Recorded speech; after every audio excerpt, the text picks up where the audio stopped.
Olá, sejam bem-vindos e bem-vindas a mais um curso de formação. Nós estamos aí introduzindo o estudo dos evangelhos. Vamos começar aí pelos evangelhos sinóticos, que já apresentei para vocês.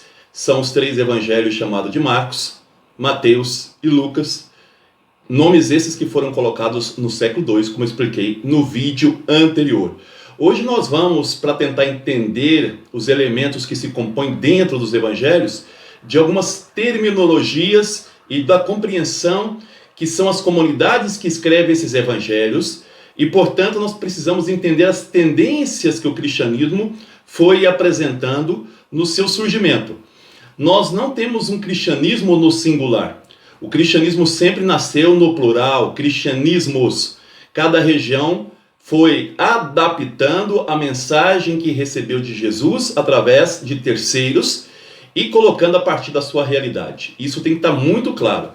Lembra que quando nós trabalhávamos com vocês, eu dizia que para entender os evangelhos ou qualquer texto, precisamos saber quem escreveu, para quem escreveu e qual foi a mensagem ou quais foram as mensagens pelas quais ele escreveu esse texto. Então, ou seja, nós chamamos isso de autor, né? Depois nós vamos ter a comunidade que recebe e a mensagem, o texto, o contexto e o pretexto. Já trabalhamos isso com vocês. E quando a gente vai estudar os evangelhos, a primeira coisa que nós temos que perceber é que eles nascem dentro de 4, vamos dizer, tendências, segundo aí um historiador chamado Daniel Margherati. Daniel Margherati fala que pelo menos 4 tendências vão formar aí as primeiras gerações de cristãos, e essas tendências influenciam muito na composição do evangelho. A primeira tendência é chamada tendência de Jerusalém. São cristãos que vieram principalmente dos fariseus, e esses cristãos, eles vão ter na figura de Tiago, o irmão do Senhor, a liderança de Jerusalém. Nós já falamos para vocês nos nossos cursos que Tiago, irmão do Senhor, um parente de Jesus, foi o primeiro bispo da cidade de Jerusalém. Essa tendência, ela quer fazer com que os cristãos as pessoas que estão se convertendo ao cristianismo, adotem aí o judaísmo como religião também. Em outras palavras, essa tendência ou essa igreja de Jerusalém, ela quer tornar o cristianismo que está nascendo uma seita dos judeus. Como nós tínhamos os fariseus, os saduceus, os zelotas, teríamos aí também os chamados nazarenos. Então essa é a tendência chamada tendência ou a igreja de Jerusalém. Então igreja é essa, ou tendência é essa, que quer tornar o cristianismo uma seita do judaísmo. Então isso vai aparecer bastante nos conflitos que os primeiros evangelistas vão estabelecer, principalmente Mateus, de não aceitar isso e de fazer aí críticas severas ao judaísmo. A segunda tendência é chamada tendência de Pedro. Pedro, ele não aceitou essa imposição do judaísmo ao cristianismo. Não podemos esquecer que o Atos dos Apóstolos, inclusive, narra que Pedro batizou Cornélio, um romano. Nós vamos encontrar na carta de São Paulo aos Coríntios, um partido chamado Partido de Cefas, Partido de Pedro. Pedro também é muito forte dentro da cidade de Antioquia da Síria.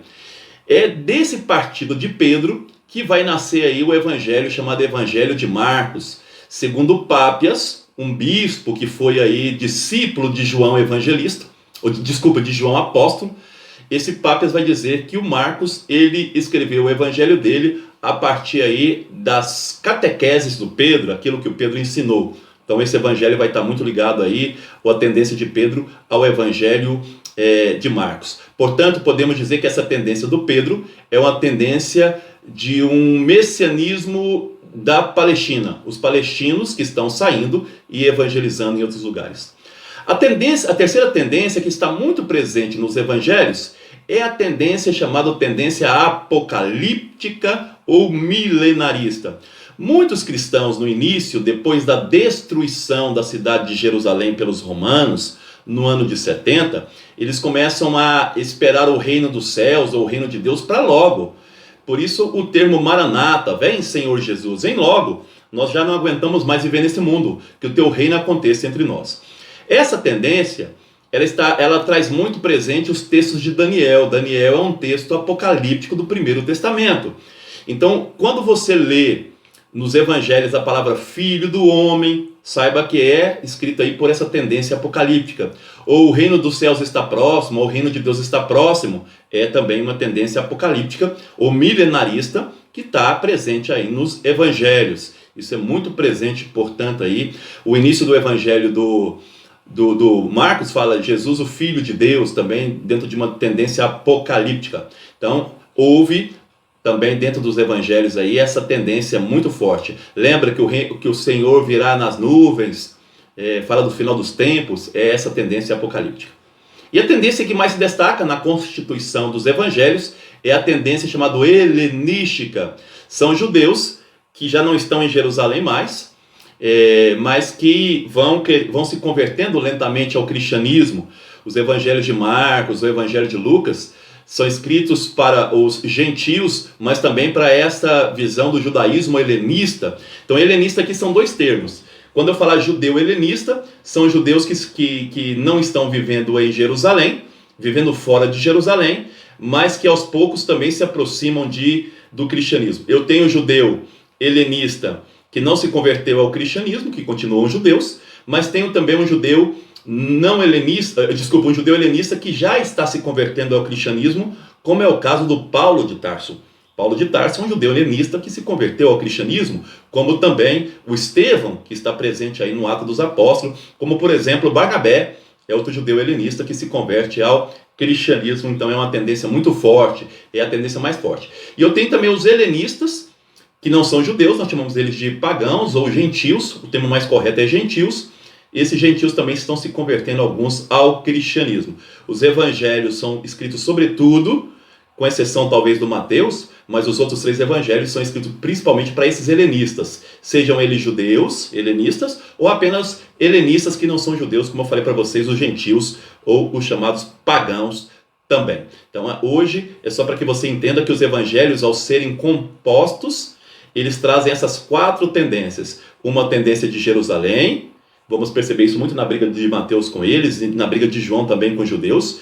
Eles trazem uma tendência, chamada tendência petrina, principalmente o evangelho de Marcos, uma tendência apocalíptica ou milenarista, isso vai ter em todos os evangelhos, e uma tendência helenística, essa sobressai sobre as demais, onde aí o cristianismo vai se libertando do judaísmo, e o principal responsável por isso era Paulo de Tarso, Lucas e assim por diante. O evangelho de Lucas, sobretudo, ele vem dessa visão helenista do judaísmo ou também do mundo gentílico. É isso aí, um abraço, até o próximo programa.